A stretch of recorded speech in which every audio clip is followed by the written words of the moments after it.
এটা যদি কমানো হয় তো বাড়ানো তো আরো আছে মনে হয়, তো আম বাড়িয়ে দিয়ে যা হয়েছে আলহামদুলিল্লাহ।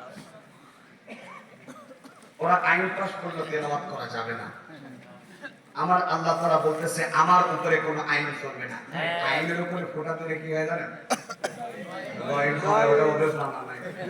মানে আইনের পরে তার একটা অক্ষর আছে, এটা তাদের জানা না। আমার আল্লাহ বলতেছে আমার আইন শিখাতে পারবে না, আইন তৈরি করে আমি আল্লাহ তাআলা বলে গান সুবহানাল্লাহ।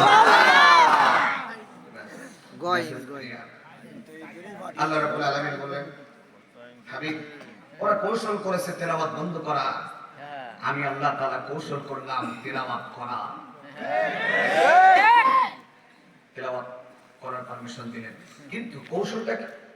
কৌশল হলো আপনি আজকের পর থেকে দাওয়াত দেবেন গোপনে, যাতে করে আবু জেহেল বুঝুক আপনি দাওয়াত দিচ্ছেন না, কিন্তু আপনি আমি আল্লাহর